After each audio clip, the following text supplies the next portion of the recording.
السلام علیکم۔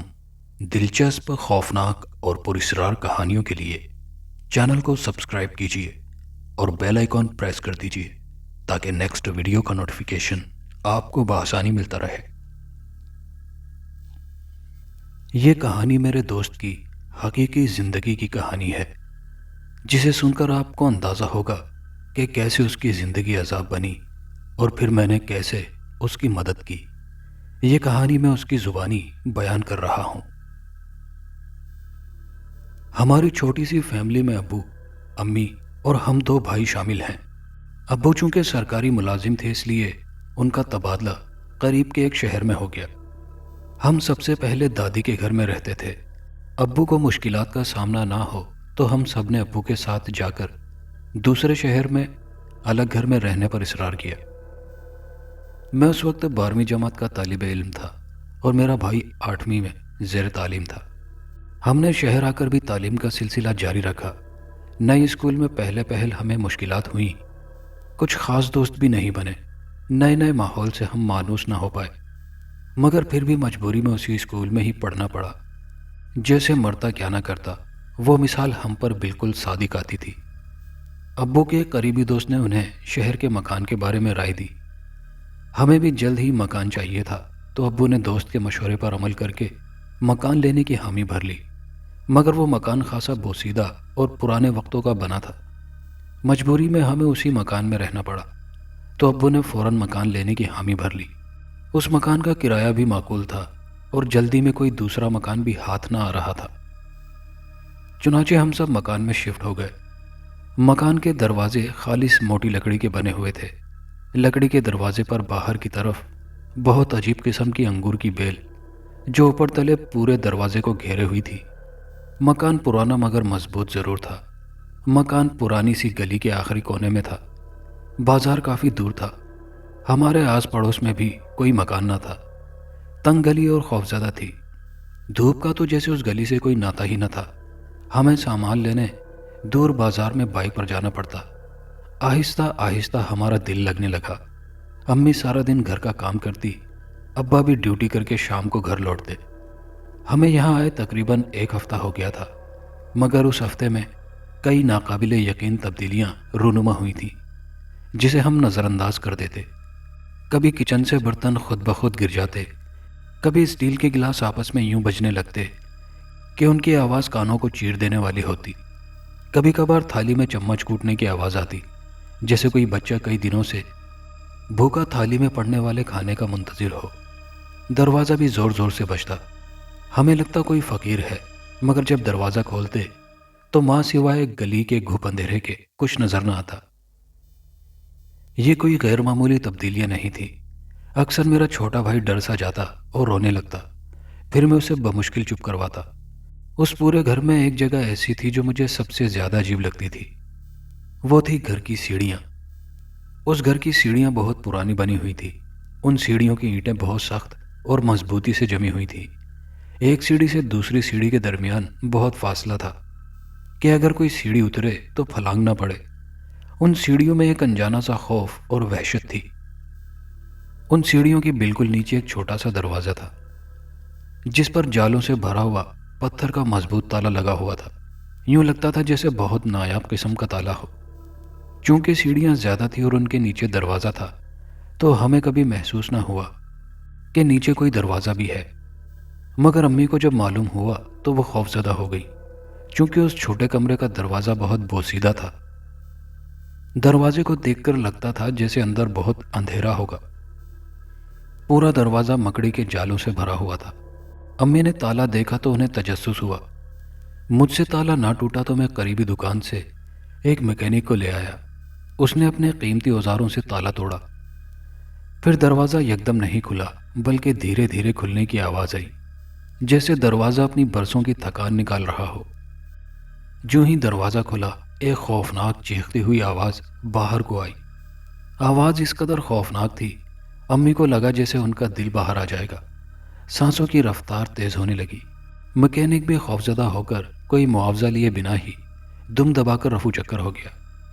امی نے اندر جھانکا تو اچانک ان کے پیروں کے درمیان سے ایک بہت بڑی بلی نکل کر گیٹ کی جانب بھاگی۔ کالے رنگ کی وہ بلی جس کی آنکھیں آگ کے شعلوں کی مانند دہک رہی تھی، وہ امی کو ایسے دیکھ رہی تھی جیسے ابھی ان کو جھپٹ کر ان کی بوٹی بوٹی کر دے گی۔ پھر وہ فوراً گیٹ سے باہر نکل گئی۔ امی پوری طرح خوفزدہ ہو چکی تھی، فوراً آیت الکرسی پڑھی اور بہادری کا مظاہرہ کرتے ہوئے کمرے کے اندر گھس گئی۔ امی جب آگے بڑھی تو دیکھا کہ ہر طرف کالے گپ اندھیرے کا راج تھا۔ کمرے میں رہنے کے لیے کچھ پرانا سامان موجود تھا جس پر مٹی کی تہیں جا بجا موجود تھی۔ جگہ جگہ پر جالے اپنا منہ دکھا رہے تھے۔ کمرے میں گرمی کی شدت اتنی تھی کہ وہاں سے باہر نکلنا ہی نجات تھا۔ شام کو ابو آئے تو امی نے سارا قصہ سنایا۔ ابو نے غور کیا، وہ بالآخر دوبارہ اس کمرے کو تالا لگانے کا حکم میرے ذمے لگا دیا۔ امی چونکہ بہت خوفزدہ ہو چکی تھی اور دوبارہ وہ اس کمرے میں جانے کی ہمت نہ کر پائی تھی۔ میں دن بھر کام میں مگن رہا۔ ابو شام کو آئے تو مجھ سے پوچھا۔ میں نے ابو کی ڈانٹ سے بچنے کے لیے کہہ دیا کہ میں نے تالا لگا دیا ہے۔ رات کو اچانک ذہن میں آیا کہ ابو نے صبح جاتے ہوئے دیکھ لیا کہ تالا نہیں ہے تو میری اچھی خاصی عزت افزائی ہوگی۔ رات بھی کافی ہو چکی تھی، تقریباً 12 بجے کا وقت تھا، مگر مجھے ابو کی ڈانٹ قطعی نہیں سننی تھی۔ چنانچہ میں چارپائی سے اترا اور جوتا پہن کر تیز تیز قدموں سے تالا اٹھائے اس بوسیدہ کمرے کی طرف بڑھا۔ دروازہ ادھ کھلا تھا۔ میں نے تالا لگانے کے لیے دونوں دروازوں کے پٹوں کو پکڑا۔ اچانک ذہن میں خیال آیا، کیوں نہ ایک بار کمرے میں تھوڑا سا جھانک لوں۔ میں نے تھوڑی سی گہری نظر ماری مگر کچھ نظر نہ آیا۔ بالآخر میں دروازے کو بند کرنے کے پورے وثوق سے دونوں دروازوں کو پوری طرح کھول دیا۔ دروازہ چھوٹا تھا، مجھے جھک کر اندر جانا پڑا تھا۔ دروازے کے اندر داخل ہوتے ہی مجھے بہت سکون محسوس ہوا۔ سامنے ایک خوبصورت بیڈ تھا۔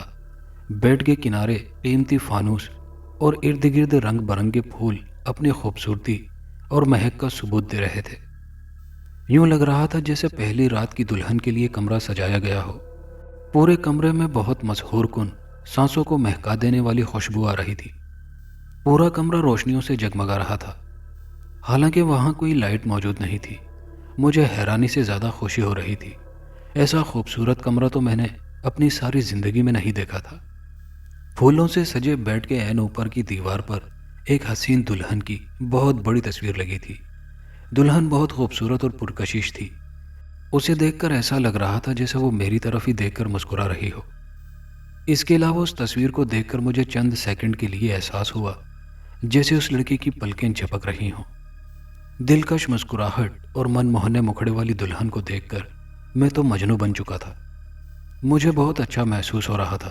میری حیرانگی خوشی نے چھپا دی۔ کمرے کی دلکش سجاوٹ اور خوشبو نے مجھے دیوانہ کر دیا تھا۔ میں وہاں کتنی دیر رہا مجھے اندازہ تب ہوا جب صبح فجر کی اذان میرے کانوں میں پڑی۔ میری آنکھیں نیند کی وجہ سے بوجھل ہو رہی تھی، اس لیے میں اپنے کمرے میں گیا اور فوراً سو گیا۔ میں کالج سے واپس آیا تو امی سے کہا کہ میرے امتحان نزدیک ہے، مجھے الگ کمرہ چاہیے جہاں میں بآسانی پڑھ سکوں، کیونکہ میں رات گئے تک پڑھوں گا۔ آپ لوگ مجھے فضول میں پریشان مت کیجیے گا۔ امتحان تو واقعی سر پر تھے۔ میں ساتھ والے کمرے میں پڑھنے بیٹھ گیا۔ کچھ دیر پڑھتا رہا، تھکا تو سستانے کے لیے لیٹ گیا۔ جو ہی آنکھیں بند ہوئیں وہی کمرہ میری آنکھوں کے سامنے نظر آنے لگا۔ اچانک آنکھیں کھولی تو دوبارہ اسی کمرے میں جانے کا فیصلہ کیا۔ یہ بھی رات 12 بجے کا وقت تھا جب میں دوبارہ اس کمرے میں داخل ہوا۔ کمرے میں وہی دلکش خوشبو آ رہی تھی۔ کمرہ 14ویں کے چاند کی طرح چمک رہا تھا۔ دلہن کی پینٹنگ بھی دلکش مسکراہٹ کے ساتھ تاروں کی مانند چمک رہی تھی۔ ایک دم کمرے میں اندھیرا چھا گیا، مجھے کچھ دکھائی نہ دیا۔ کچھ سیکنڈ تک میں بے ساختہ کھڑا رہا، مجھے پسینہ آنے لگا۔ میں نے منہ سے آواز نکالنے کی کوشش کی مگر زبان تھی کہ جیسے حلق میں بند ہو گئی تھی۔ میں خاموشی سے ساکت کھڑا رہا۔ دل کی دھڑکنیں تیز ہو گئی۔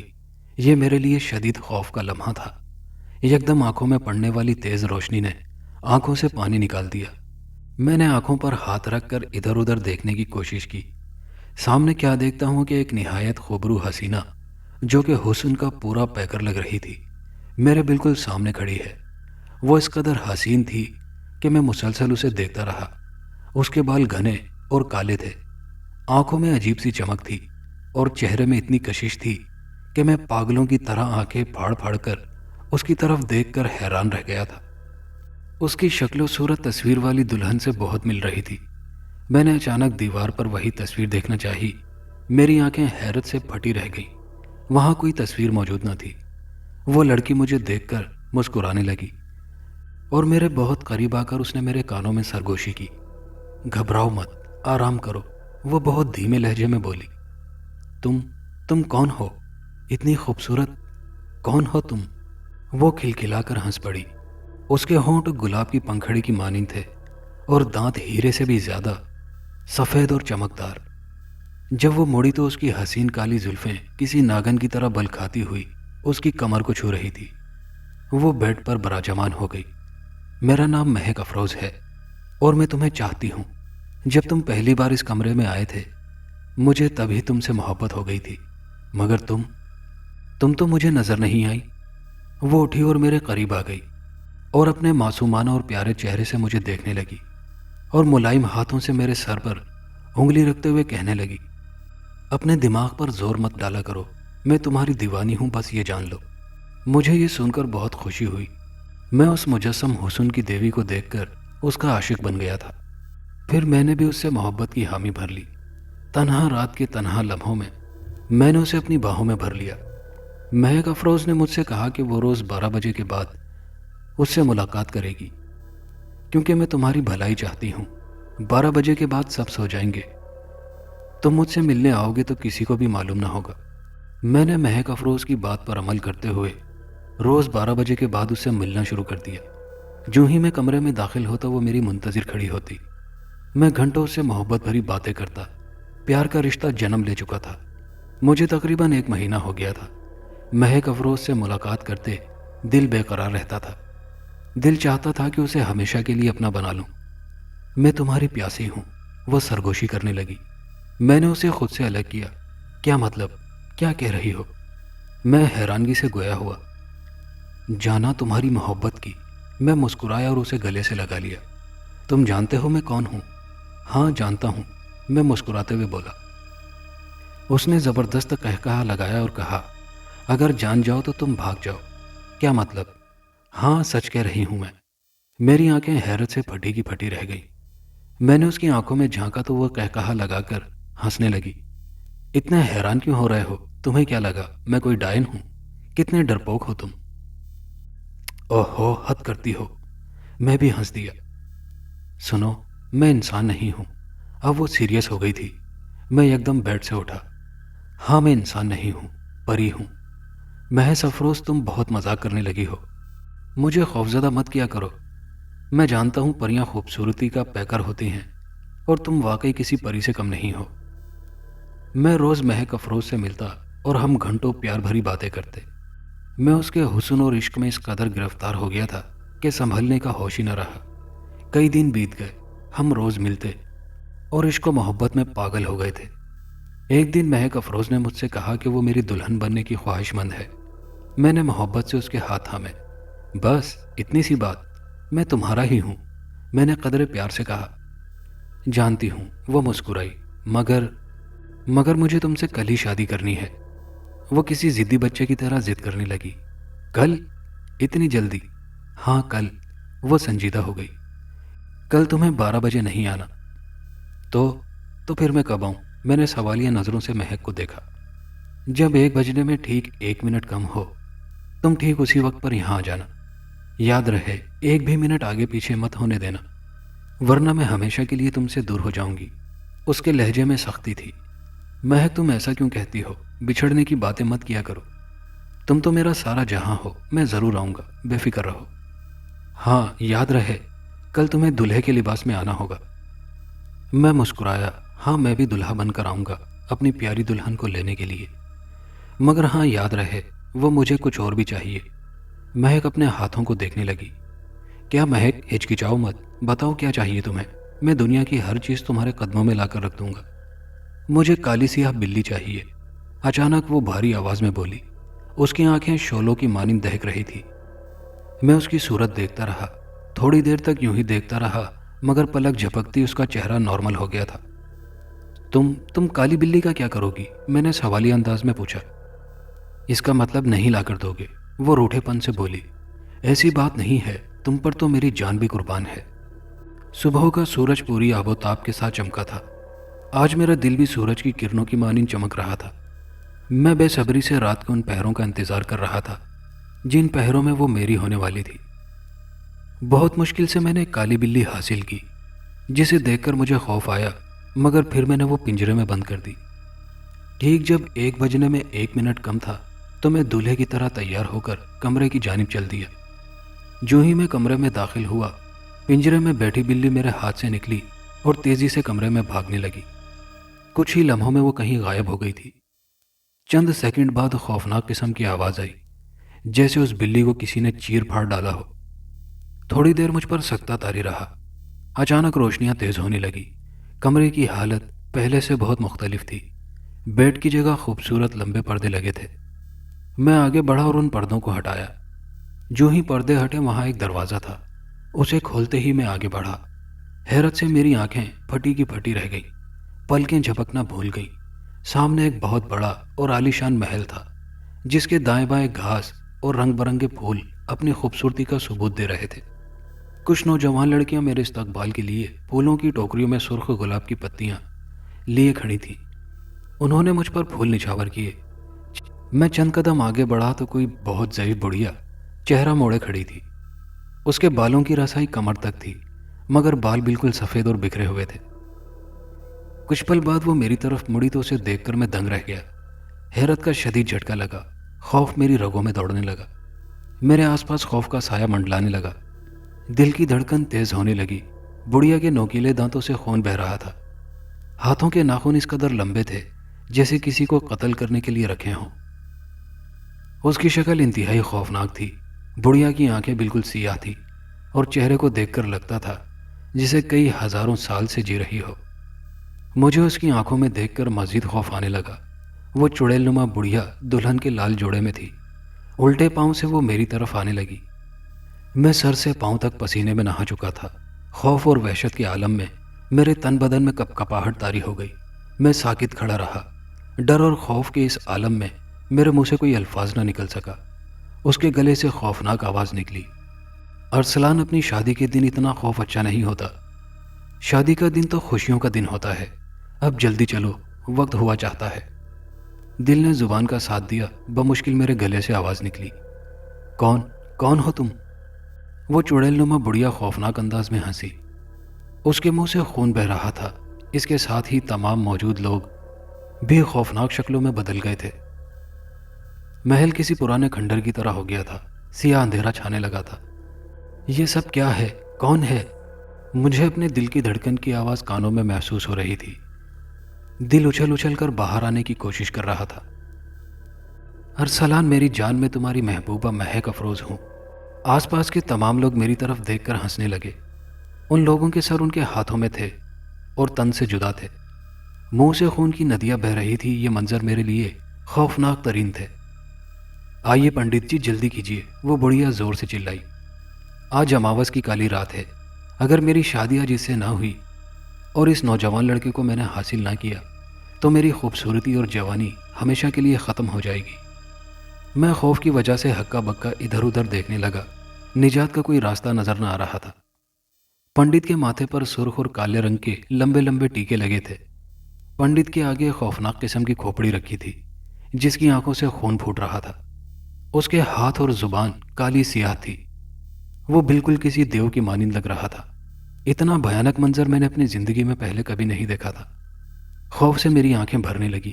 اچانک میرے جسم میں کچھ حرکت محسوس ہوئی۔ وہ میرے بازوؤں پر 2 اژدہے کسی رسی کی طرح باندھ رہے تھے۔ ان کا خوفناک چہرہ دیکھ کر میں چکرا گیا۔ ان اژدہوں نے میرا پورا جسم جکڑ لیا تھا۔ اب میرے جسم پر ہر طرف کالے ناگ اور اژدہے تھے۔ زندگی میں پہلی بار مجھے لگا کہ میری موت قریب ہے۔ میں ہار مان گیا تھا۔ دہشت اور خوف سے بھرا منظر میری آنکھوں کے سامنے تھا۔ نجات کا کوئی ذریعہ نظر نہ آیا تو میں نے آیت الکرسی کا ورد شروع کر دیا۔ بار بار آیت الکرسی پڑھنے لگا تو وہ اژدہے مجھ سے دور ہوتے گئے۔ چڑیل اور پنڈت چیختی آوازوں کے ساتھ فوراً غائب ہو گئے۔ میں فوراً بھاگا۔ گرتا پڑتا بھاگتا بالآخر میں دروازے سے باہر آ گیا اور پھر باہر آتے ہی وہ دروازہ میں نے پوری مضبوطی سے بند کر دیا۔ صبح فجر کی اذان ہوئی تو میں نماز پڑھنے مسجد میں گیا۔ میرے قدموں میں کوئی طاقت نہ رہی تھی، قدم لڑھکتے اور کپکپاتے رہے تھے۔ صبح اماں ابا کو سارا قصہ سنایا۔ ابا نے مجھے تھپڑ رسید کیا، تب امی نے مجھے مزید مار سے بچا لیا تھا۔ ارے ماریے مت، مارنے سے کیا ہوگا، مصیبت ٹل جائے گی کیا؟ اس نے سب کے گلے مصیبت باندھ دی ہے۔ جلدی سے کسی عامل کو بلوائیے، میرا تو دل بیٹھا جا رہا ہے، کہیں وہ خوفناک سایہ میرے بچوں کی جان ہی نہ لے لے۔ جلدی کیجیے، امی رونے لگی تھی۔ کالے سیاہ لباس میں ملبوس، گلے میں کئی ہار اور تسبیحات پہنے ہوئے، حق ہو کے نعرے بلند کرتے ہوئے عامل بابا گھر میں داخل ہوئے۔ ان کے ہاتھ میں ایک جھاڑو تھی جسے وہ گھر کا کونا کونا چھان رہے تھے۔ وہ بابا جب میرے روبرو ہوئے تو میں نے ساری حقیقت لفظ بہ لفظ بتا دی۔ بابا نے کہا ان کو خاص چلہ کرنا ہوگا جس کی مدد سے وہ چڑیل کو قابو کر سکیں گے، اور ٹھیک 12 بجے اس کمرے میں داخل ہوں گے۔ پورا دن گزر گیا، ہم بابا جی کے انتظار میں تھے۔ بالآخر 11 بجے کے قریب بابا جی گھر آ گئے۔ انہوں نے کچھ دیر تک اپنا خاص کلام پڑھا اور کہا، صرف میں اندر جاؤں گا، تم لوگوں کو اب کسی خوف کی ضرورت نہیں۔ اب میں اس بدبخت ڈائن کا خاتمہ کر کے ہی واپس لوٹوں گا، تم سب آیت الکرسی کا ورد جاری رکھنا۔ وہ تنبیہ کر کے اندر چلے گئے۔ ہم سب نے بھی ہاں میں سر ہلا دیا تھا۔ تم جو کوئی بھی ہو حاضر ہو جاؤ، اب تمہارا بچنا ناممکن ہے۔ تو مجھے قید کرے گا، چیختی ہوئی آواز کمرے کے چاروں کونوں سے ٹکرائی۔ کمرہ بالکل سیاہ پڑ چکا تھا۔ بابا نے پھر اپنا کلام پڑھنا شروع کر دیا۔ کمرے میں آگ لگنے لگی۔ اپنے کلام سے بابا جی نے وہ آگ بجھا دی تھی۔ اس کے بعد زمین میں ایک دراڑ آئی اور بابا جی پھسلے اور پیروں کے نیچے سے پھٹی زمین کے اندر دھنس گئے۔ بابا جی کی چیخوں کی آواز ہمیں باہر تک سنائی دے رہی تھی، اور ہم آنکھیں بند کیے ایک دوسرے کا ہاتھ مضبوطی سے پکڑ کر آیت الکرسی کا ورد کر رہے تھے۔ تن سے جدا سروں والی ڈائنوں نے بابا جی کا بہت برا حال کیا تھا۔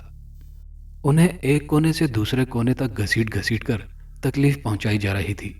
بابا جی کا آدھا جسم جل چکا تھا، کپڑے جگہ جگہ سے پھٹ چکے تھے۔ اگر اندر کچھ اور وقت رہتے ہوئے بابا جی اپنا پاک کلام نہ پڑھتے تو شاید وہ بدبخت ڈائن بابا جی کی جان ہی لے لیتی۔ تکلیف زدہ جسم کے ساتھ بابا جی بھاگ کر باہر آئے۔ ان کے سر اور ناک سے خون بہہ رہا تھا۔ وہ بہت طاقتور چڑیل ہے، تم سب کا بہت برا حال کرے گی، بہت برا۔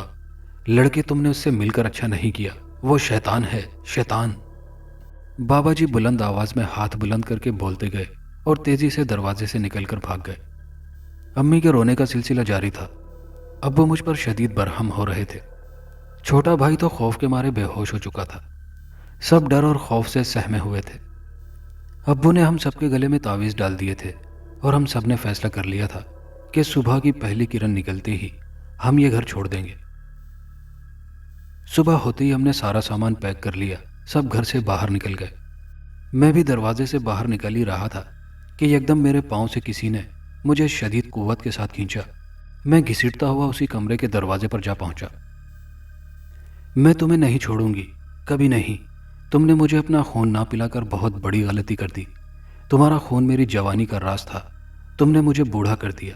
خوفناک صورت لیے وہ بڑھیا میری آنکھوں کے سامنے تھی۔ میری آنکھیں بند ہونے لگی۔ اچانک امی ابو نے آ کر زور زور سے کلام پاک کی صورتیں پڑھنی شروع کر دی۔ کلام پاک اور گلے کا تعویذ اثر کر گیا اور وہ چڑیل فوراً غائب ہو گئی۔ امی ابو کے ہاتھ پاؤں کپ کپا رہے تھے اور خوف کی وجہ سے وہ ایک دوسرے کے چہرے دیکھ رہے تھے۔ بوجھل قدموں کے ساتھ ہمت کرتے ہوئے ہم سب لوگ وہاں سے باہر نکل آئے۔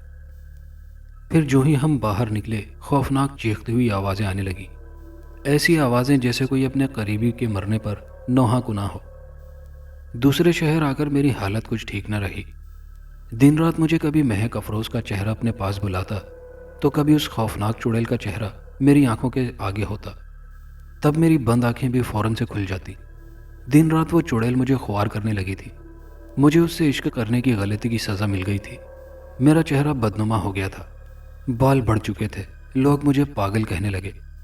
میری حالت بد سے بدتر ہوتی گئی۔ میرا دماغ سن ہو چکا تھا، صرف اور صرف اس چڑیل کی آواز کانوں میں آتی۔ میں گلیوں بازاروں میں دوڑتا، لوگوں سے خوفزدہ ہوتا۔ میری زندگی اجیرن ہو چکی تھی، اور شاید آنے والی زندگی بھی اسی عذاب کے سنگ گزرتی اگر میرا دوست شمون میری مدد نہ کرتا تو۔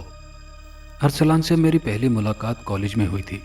وہ اکثر مجھ سے ذکر کرتا تھا کہ اس کے گھر میں ایک خوبصورت لڑکی ہے جس کے عشق نے اسے مجنون بنا دیا، مگر میں مذاق سمجھ کر ٹال دیتا۔ مگر دھیرے دھیرے مجھ پر حقیقت تب واضح ہوئی جب ارسلان کے ابا نے سب بتایا۔ میرے ابو علم فلکیات اور علم جادو کے ماہر تھے، جنہوں بھوتوں کو قید کرنا ان کے لیے آسان تھا، مگر اس مرتبہ ارسلان کو ٹھیک کرنے کے لیے ان کو جس خوفناک اور بھیانک مناظر کا سامنا کرنا پڑا شاید پہلے کبھی نہیں ہوا تھا۔ ابو کو چلے کی ضرورت تھی، چنانچہ ہم تینوں رات کے وقت قبرستان میں پہنچ چکے تھے۔ ارسلان نیم بے ہوشی کی حالت میں تھا۔ ابو نے مجھے ارسلان کو ایک جگہ پر لے جا کر چھپنے کا کہا، لہٰذا میں نے ایسا ہی کیا۔ قبرستان میں عمر رسیدہ درخت جسے دیکھ کر ہی خوف آتا، اس کے نیچے بیٹھ کر ابا چلہ جاری رکھے ہوئے تھے، اور ان کے ارد گرد حصار تھا۔ حصار کے بیچوں بیچ 3 کھوپڑیاں اور ایک بھیانک گڑیا رکھی تھی، اور اس کے ساتھ ہی کچھ دیے بھی روشن تھے۔ کچھ دیر کے بعد اچانک میری آنکھوں کے سامنے ایسا منظر آیا کہ میرا دل دھڑکنا بھول گیا۔ میں سکتے میں آ چکا تھا۔ تینوں کھوپڑیاں فضا میں بلند ہو گئیں اور زوردار کہکہے کی آواز آئی۔ کھوپڑیوں کی آنکھوں سے سرخ رنگ کی روشنی نکلنے لگی۔ میں پسینے سے شرابور ہو چکا تھا۔ دیکھتے ہی دیکھتے ان کھوپڑیوں کے نیچے دھڑ بھی آن لگے۔ ان سب کے ہاتھوں میں تیز دھار تلواریں دیکھ کر میں دنگ رہ گیا۔ وہ تینوں اب ابا کی گردن پر تلوار رکھے ہوئے تھے۔ ابا نے مجھے سختی سے منع کیا تھا کہ میں جو منظر بھی دیکھوں گا اسے دیکھ کر چیخ تک نہیں نکالوں گا، مگر یہ منظر دیکھنا میرے لیے ناقابل برداشت تھا۔ ان تینوں مردوں نے ابا کو اوپر اٹھا لیا تھا۔ ابا فضا میں معلق ہو گئے تھے، مگر منتر جاری رکھا ہوا تھا۔ اچانک ہر طرف جانوروں اور انسانوں سے ملی جلی آوازوں کے قہقہے بلند ہو گئے۔ تھوڑی ہی دیر میں قبرستان ایک پراسرار قبرستان بن چکا تھا۔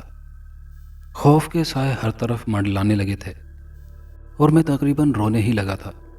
ان تینوں مردوں نے ابا کو کوئی نقصان نہ پہنچایا، اور دیکھتے ہی دیکھتے وہ زمین میں دھنس گئے۔ اچانک جھٹ سے پڑی ہوئی گڑیا اوپر اس رفتار سے اٹھی گویا آسمان سے ٹکرا کر واپس آئی ہو، اور پھر دیکھتے ہی دیکھتے وہ گڑیا خوفناک بڑھیا بن گئی۔ اس بڑھیا کے ناخن لمبے اور پاؤں الٹے تھے۔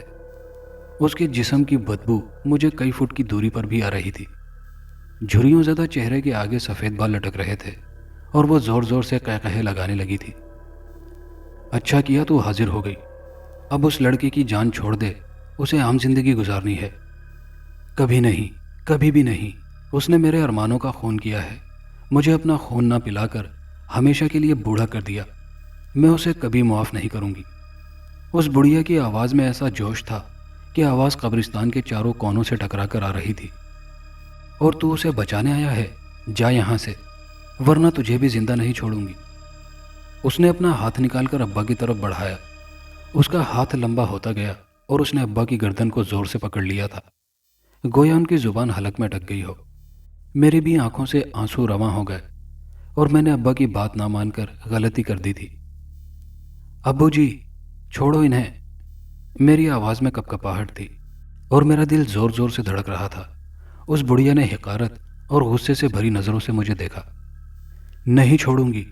اس نے ابو کو نیچے اتار کر میری طرف بازو بڑھایا، اور مجھے شدید قوت کے ساتھ پکڑ کر ہوا میں لٹکا دیا۔ میری ٹانگیں اور وجود لٹک رہا تھا، سانس بند ہونے کو تھا۔ چھوڑ دے میرے بچے کو اور ارسلان کو۔ ابا کو جوش آ چکا تھا، اس نے ارسلان کو بھی ہوا میں لٹکا دیا تھا۔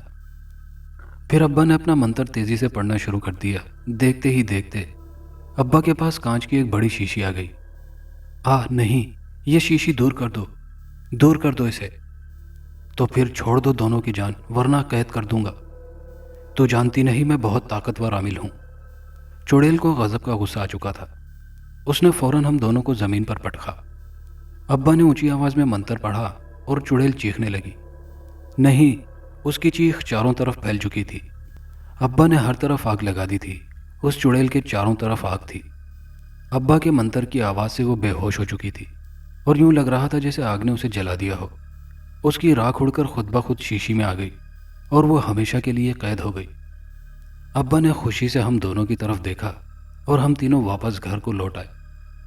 آج اتنا لمبا عرصہ بیت چکا ہے، ارسلان ایک نارمل زندگی گزار رہا ہے۔ ارسلان آج بھی میرا شکریہ ادا کرتا ہے۔ میں نے ابا کے ذریعے اس کی مدد کر کے اس کی زندگی کو نارمل بنا دیا۔ ابا کی وہ شیشی آج بھی ان کے خاص کمرے میں ہے۔ ہر سال اماوس کی رات کو اس شیشی میں سے زور زور سے چیخنے کی آواز آتی ہے اور میرے ذہن میں وہ پرانا منظر گردش کر جاتا ہے جب ابا نے چڑیل کو آگ میں بھسم کر دیا تھا۔ مگر پھر بھی اس شیشی میں سے آوازیں، کیا وہ چڑیل پھر سے؟ یہ سوال اکثر میرے وہم و گمان پر طاری رہتا ہے، مگر پھر میں خیالوں کو جھٹک دیتا ہوں۔ دوستو، کہانی اچھی لگی ہو تو کامنٹ باکس میں اپنی رائے کا اظہار ضرور کیجیے گا، اور اگر ابھی تک چینل کو سبسکرائب نہیں کیا تو چینل کو سبسکرائب کر لیجیے۔ شکریہ۔